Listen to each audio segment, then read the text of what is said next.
Halo teman-teman, kita jumpa lagi pada channel saya Cuap-Cuap Hardi, obrolan ringan kehidupan.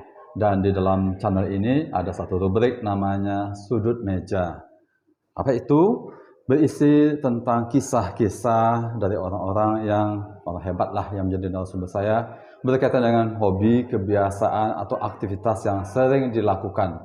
Nah, pemirsa, hari ini di samping kiri saya ada seorang narasumber orang hebat deh. Kita mau dengar nih bagaimana kisahnya.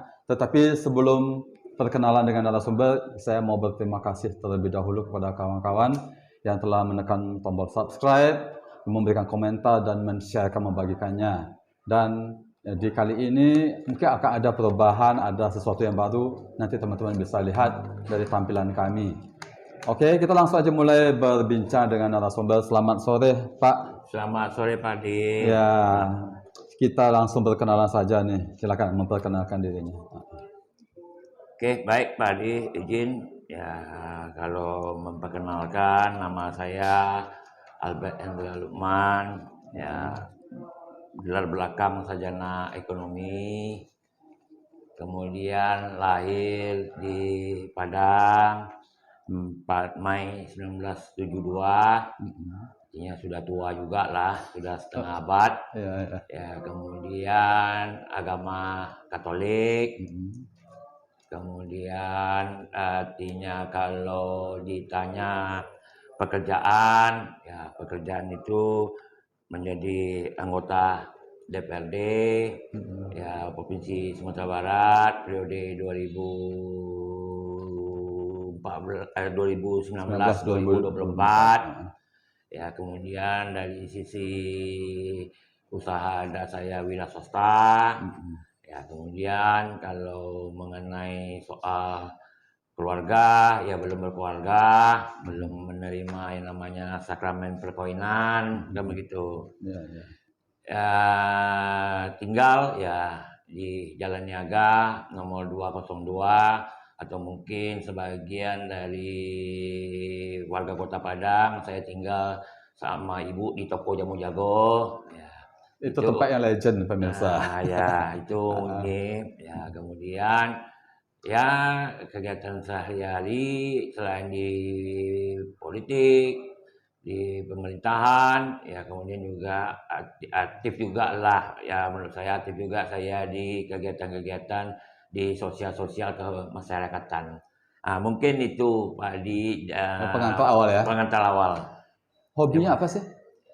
Ya kalau hobi, dulu saya hobi olahraga seperti bulu tangkis, kemudian main catur, ya kemudian juga ada suka yang namanya traveling, kan begitu. Komplit lah. Tetapi sekarang ya mohon maaf, karena hobi itu rasanya tidak ada, artinya tidak bisa lagi dilakukan. Ya itulah. Karena aktivitas kedewanan itu ya. Tetapi yang menarik begini, 19 tahun boleh dikatakan begitu, kalau berdasarkan catatan dari Pak Albert ya, pemirsa, saya memanggil Pak Albert, itu 19 tahun itu berkiprah terus sambung menyambung di dunia politik. Memang dari awal-awalnya mungkin pada waktu dulunya, masih kecil, itu memang suka dengan hal-hal politik ini. Ya kalau soal dulu Pak Adi, kalau Pak Adi bertanya tentang diri saya, mungkin memang kalau kecil-kecil kan kita tentu tidak bisa terlihat secara spesifik, kan begitu. Tetapi kemudian memang di sepanjang perjalanan hidup saya ini, memang saya ini suka berkumpul-kumpul. Ya, suka berkumpul-kumpul, kemudian memang ya di dalam berkumpul-kumpul itu ya sepertinya saya yang didulukan atau dituakan lah, artinya dianggap sebagai pemimpin. Ya, artinya baik pemimpin, mungkin kita dulu saya sering grup-grup sepeda, maupun juga mungkin grup-grup ya namanya anak-anak baru-baru dewasa, ada kelompok-kelompok. Sering dijadikan ketua? Ya seperti itulah, kan begitu. Nah, kemudian kalau kita bicara mengenai soal politik, ya yang dimana Pak Hadi mengatakan 19 tahun saya berkecimpung, ya ini memang menurut saya, dan saya juga selalu menyampaikan, terhadap mengapa saya masuk ke politik, ya karena ini bagian dari saya sangat menghormati almarhum ayah saya. Itu dulu. Ya, ya. Menghormati almarhum ayah. Berarti si ayah ini adalah politikus juga? Ya, ayah saya adalah seorang politikus yang kemudian dia menjadi suatu semacam istilahnya fenomenal lah. Mengapa saya katakan fenomenal? Karena ayah saya itu adalah dari berdirinya PDI yang merupakan fusi dari 5 partai politik. Beliau itu sudah mendaftar dan kemudian menjadi pengurus PDI tersebut. Yang seperti kita ketahui, ya pada saat PDI berdiri ini zaman Orde Baru. Zaman Orde Baru, ya mohon maaf, yang namanya komunitas Tionghoa ini yang memang latar belakang mereka lebih banyak pengusaha, pasti tidak mau jauh-jauh dari Golkar karena Golkar adalah penguasa. Tapi ayah saya membuktikan, menunjukkan tentang soal kekokohannya di dalam memilih istilahnya jalur politik, karena beliau juga merupakan ketua atau pengurus Partai Katolik, dan kemudian seperti tadi yang saya sampaikan, Partai Katolik adalah salah satu dari 5 partai politik yang berfusi menjadi PDI, kan begitu. Nah, itulah kemudian dia dengan setia. Ya, setia artinya mengikuti garis perjuangan dari PDI ini. Ya, kemudian ya seperti yang kita ketahui, PDI berubah jadi PDI Perjuangan, dan kemudian 98 reformasi, 99 dia menjadi partai pemenang pemilu di Republik ini. Sampai dan sekarang ayah saya menjadi anggota DPR RI. Ya, tetapi sekali lagi, yaitu seperti tadi saya sampaikan, ya bahwa kita ini pastilah punya garis tangan, ya sejarah hidup. Ya, ayah saya itu cuma bisa menikmati perjuangan berpuluh tahun itu cuma 7 bulan menjadi anggota DPR RI. Ya, di tahun 2000 bulan April 2000 dia meninggal. Nah, karena itulah kemudian ya memang ya sebagai seorang tokoh PDI Perjuangan di Sumatera Barat, dengan meninggalnya ayah saya, maka PDI Perjuangan Sumatera Barat itu kehilangan tokoh. Ya, tentu sekali lagi seperti tadi yang saya sampaikan, orang juga akan melihat bahwa ketokohan kehilangan seorang tokoh tentu yang mungkin bisa mengisi, bisa artinya menempati posisi ini ditinggalkan, tentu tidak lain adalah putra-putranya. Itulah kemudian yang membuat saya, dan kemudian juga mungkin kakak saya Alek, yang ditarik untuk menjadi kader partai dan pengurus partai. Pertanyaannya menarik adalah bahwa ketika si bapak ini menjadi orang partai PDI pada waktu itu, seiring dengan pertambahan usia, apakah Pak Albert sama si abang atau koko lah gitu ya, itu step by step belajar sehingga pada waktunya itu tidak canggung lagi ketika ada semacam kekosongan itu? Ya, kalau kita mengatakan step by step, ya menurut saya ya pastilah step by step. Tetapi kan kemudian bahwa seperti tadi saya sampaikan, ayah saya meninggal, kemudian saya diminta untuk menjadi pengurus di DPC Kota Padang, yaitu di sekitar tahun 2002.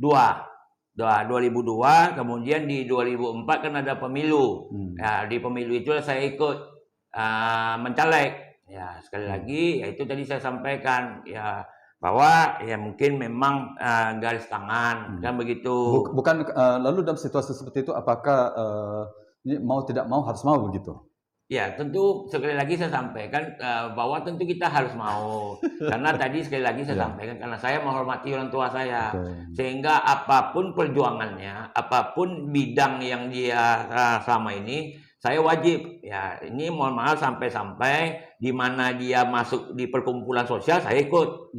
Kan begitu. Nah, itulah maksud saya, tadi saya jelaskan mengapa saya kemudian artinya di PDI ataupun juga di HTT, di Santi Yusuf, karena memang ayah saya Aktif di sana gitu ya? Aktif, apa namanya, aktif, kemudian juga mengabdi, ya saya ikut itu, Pak Aldi. Jadi sepertinya dua anak laki-laki dari sang ayah ini begitu, bagaimana ya, begitu dengan orang tua, dengan si ayah ini, sehingga betul-betul menjadi patron lah ya, menjadi model.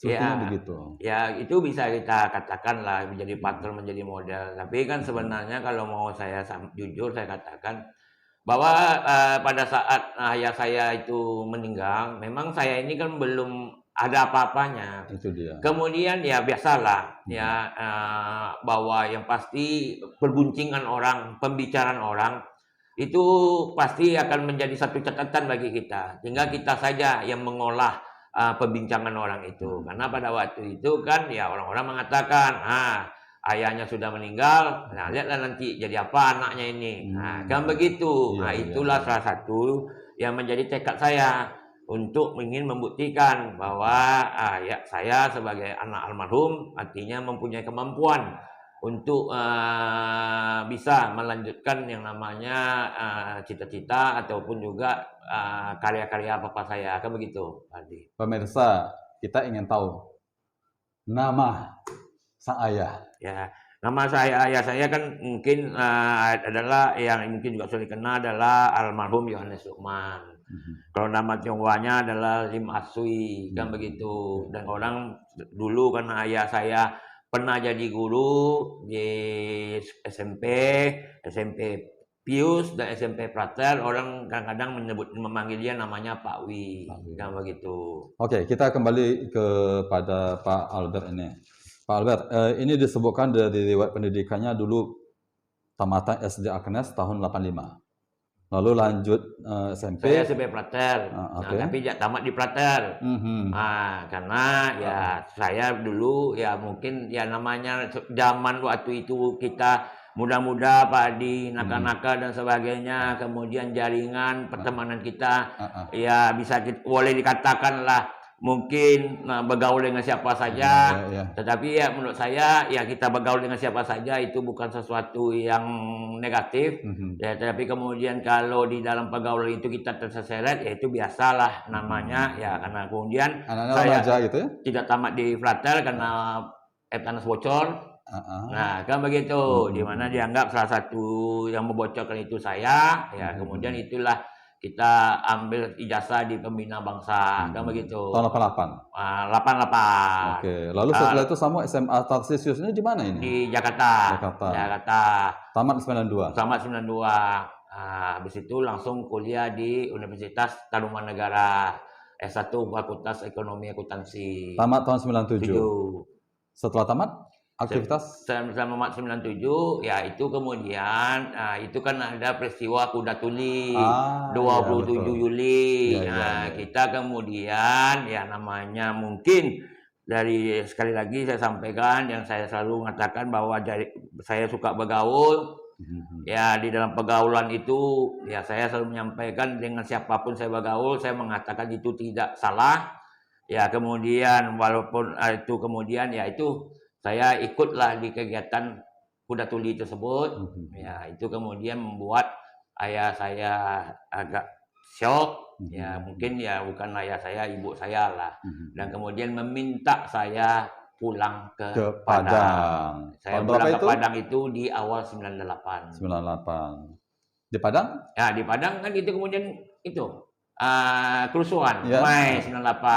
Nah kemudian kerusuhan Mei 98, ya itulah biasalah. Ya seperti tadi yang saya sampaikan, kita masih belum punya pekerjaan tetap dan sebagainya, kan begitu. Nah itulah kemudian 99 ayah saya terpilih menjadi anggota DPR RI, ya kita ikut dia ke Jakarta, ya 2000 dia meninggal, itulah tadi yang saya sampaikan. Orang mengatakan, ayahnya sudah meninggal, dia belum nih, nanti kita lihat saja. Kita lihat aja bagaimana nanti. Pemirsa, kita jeda sejenak untuk masuk ke sesi kedua. Apa itu? Pemirsa, kita masuk ke sesi kedua setelah jeda beberapa saat tadi, dan kemudian juga minum air yang disediakan oleh Pak Albert. Pak Albert, jadi ketika berbicara tentang apa yang telah dilakukan bahkan berkecimpung di partai politik mulai pada tahun 2004 ya, 2004. Tapi sebelumnya juga aktif dalam kegiatan kemasyarakatan di Himpunan Cinta Teman tahun 2008. Ketika terjun ke dunia politik, kemudian menjadi anggota dewan, bagaimana rasanya nih? Dari sebelumnya belum pernah, sekarang menjadi anggota dewan perwakilan rakyat. Nah, silakan. Ya, saya kan masuk partai politik itu kan 2002. Oke. Kemudian 2004 pemilu saya artinya ditugasi oleh partai untuk menjadi caleg. Kemudian pada waktu itu ada PDI Perjuangan untuk DPRD Kota Padang itu dapat 2 kursi. Salah satunya saya. Ya tentu pastilah ya dunia yang baru kita masuk. Tentu kemudian menjadi sesuatu yang agak kaget-kaget kita di awal. Tetapi kemudian sekali lagi ya seperti saya sampaikan, memang saya itu orangnya suka berorganisasi, berkumpul dan sebagainya. Ya kemudian ya tentu tidak membutuhkan waktu lama untuk penyesuaian-penyesuaian tersebut. Ya kemudian ya tetap artinya saya di dalam menjadi anggota DPRD itu dari saya masuk, saya sudah melihat bahwa saya satu-satunya anggota DPRD yang non-Muslim. Sehingga tentu saya harus memberikan gambaran yang positif terhadap kelompok-kelompok non-Muslim ini. Ya, itulah selalu menjadi catatan di dalam diri saya, di dalam saya artinya bertutur kata, bersikap, bertindak atau berpikir, ya saya selalu mencamkan tentang soal itu, bahwa saya harus memperlihatkan gambaran tentang orang non-Muslim ini atau istilahnya kelompok minoritas ini, bahwa kami bukanlah kelompok yang eksklusif. Ya, kami adalah bagian dari Republik ini, bagian dari juga warga atau masyarakat Kota Padang. Kota Padang. Waktu itu berapa anggota dewan? 45. Dan Pak Albert satu dari 45 itu. Ya, satu. Dan satu-satunya non-Muslim. Ya, satu non-Muslim. Kemudian di periode kedua saya terpilih kembali. Nah, itu kemudian memang ada satu lagi non-Muslim, yaitu Ibu Pola. Nah, Ibu Pola. Ya, tetapi tetap saya selalu artinya apa yang saya yakini itu ya saya jalankan. Ya itu kemudian memang menurut saya itu kemudian ada dampak positifnya, yaitu orang melihat bahwa kelompok-kelompok minoritas ini tidak eksklusif, dan kemudian ya mereka muncullah rasa simpati mereka, rasa hormat mereka. Ya, dengan rasa simpati dan rasa hormat itu muncul, yaitulah kemudian yang juga menjadi saya yakini bahwa warga-warga Muslim atau warga-warga mayoritas di Kota Padang ini artinya memberikan juga lah suaranya kepada saya. Ya, sehingga itulah kemudian saya terpilih jadi DPRD Kota Padang periode kedua. Kemudian saya naik kelas juga terpilih. Kemudian di 2019-2024 saya juga terpilih. Kita coba lihat dulu nih periodenya. Jadi 2004-2009 yang pertama Kota Padang. Lalu kemudian DPR untuk 2009-2014 DPRD Kota Padang juga. 2014-2019 DPRD Provinsi. 2019-2024 DPRD Provinsi. Udah 2 kali. Iya. 2 kali di kota, 2 kali di provinsi. Udah naik kelas nih. Ya. Dari kota ke provinsi. Berikutnya provinsi ke ya itu nantilah, karena di 2024-2009 saya tetap di provinsi. Ya kenapa? Ya pasti yang namanya partai politik itu di dalam mendugasi kadernya, ya tentu juga melakukan pemetaan, melakukan survei. Ya menurut partai bahwa saya masih harus ditugaskan di provinsi, belum mempunyai kemampuan untuk didorong ke tingkat nasional atau tingkat pusat. Pak Albert, informasi bahwa ada beberapa kader dari partai ini yang kemudian akhirnya menjadi anggota dewan. sepertinya Pak Albert ini jadi mentor mereka. Begitu kita? Ya, memang mereka mengatakan saya menjadi mentor. Ya, kalau boleh saya katakan itu kadang-kadang terlalu tinggi lah pujian. Karena saya meyakini di politik ini adalah ilmu kehidupan. Ilmu kehidupan. Ya. Jadi kalau ilmu kehidupan, semua orang ya artinya kalau punya ketertarikan terhadap politik itu tidak perlu belajar banyak. Ya, tidak perlu belajar banyak. Kemudian ya memang sekali lagi faktor itu adalah faktor mengenai karakter, latar belakang ini. Maksud saya kalau memang dia suka berorganisasi, suka berkumpul-kumpul, kemudian punya bakat kepemimpinan, ya itu tinggal jalan saja, kan begitu. Nah, kemudian yang paling pasti itu di politik ini, ya karena ini istilahnya semacam kita mencoba mempengaruhi masyarakat, mengambil hati masyarakat, ya kemudian ya tentu tidak luput ya istilahnya garis tangan. Karena ya contoh dari 45 kursi ya kemudian masing-masing partai politik mengirim 45. Anggaplah 20 partai politik yang ikut, ada 900 caleg.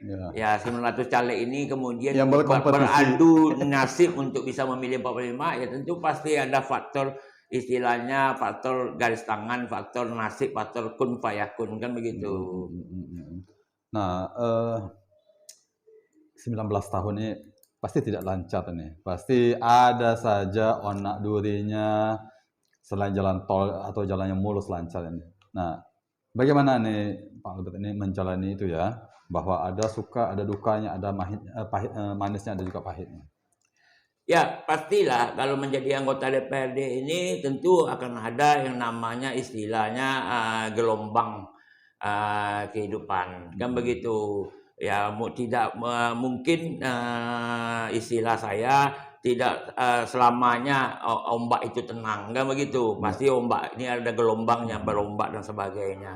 Tetapi sekali lagi itu tadi saya katakan, apa yang saya yakini bahwa saya harus menunjukkan nilai-nilai positif terhadap seseorang yang dikatakan kelompok minoritas ini, itu kemudian membuat saya di dalam artinya menjalani tugas-tugas saya sebagai anggota DPRD, ya itu kemudian sepertinya menjadi suatu hal yang positif dilihat oleh kelompok-kelompok di luar minoritas ataupun juga mungkin kelompok-kelompok minoritas sekaligus, kan begitu. Bahwa karena memang saya artinya mencoba merendahkan diri saya. Karena dengan kita merendahkan diri saya, maka kita akan enjoy melayani orang, menyapa orang, berbuat untuk orang lain, ya itu. Tapi kalau kita tidak mau merendahkan diri kita, kemudian kita selalu mengatakan kita lebih hebat, kita lebih tinggi, ya tentu muncul rasa angku, rasa sombong kita. Itu sebenarnya prinsip sederhana dari saya, Pak Adi. Saya selalu memposisikan diri saya adalah sebagai pelayan. Ya, sebagai pelayan, sebagai penyambung, sebagai mungkin juga artinya penolong, sebagai juga mungkin pembantu, ya. Itu kalau saya mengatakan saya merendahkan diri saya satu tingkat. Pak Albert, ini tadi sudah berkisah tentang bagaimana tentang pendidikan, kemudian bagaimana situasinya sampai akhirnya menjadi boleh katakan politikus lah begitu ya. Sampai kapan? Ya, boleh bilang sampai kapan Pak Adi? Ya, mudah-mudahan artinya saya stop di politik ini karena menurut saya sudah harus istirahat. Karena kalau tidak, pada saat saya ditugaskan, saya maju kemudian tidak terpilih, itu memang sakit. Jadi saya selalu artinya berdoa, berharap bahwa Tuhan akan memberikan semacam petunjuk kepada saya bahwa sudah saatnya untuk istirahat, ya saya akan istirahat supaya tidak mengalami yang namanya kepahitan di akhir karir politik kita. Itu. Pemirsa, kita sampai pada bagian akhir dari perjumpaan. Sebenarnya mau panjang lebar dengan Pak Albert ini ya. asik juga ini. Tetapi ada saatnya mulai, ada saatnya kita akhiri. Closing statement dari Pak Albert, pernyataan akhir. Ya, kalau closing statement saya, ya kalau menyangkut mengenai soal politik, ya itu sekali lagi bahwa politik ini adalah ilmu kehidupan. Ya, ilmu kehidupan artinya ilmu yang sehari-hari ada di dalam kehidupan kita. Ya, kemudian yang kedua, ya bahwa kalau orang ingin masuk yang namanya di politik ini, memang kita harus artinya menurunkan ego kita.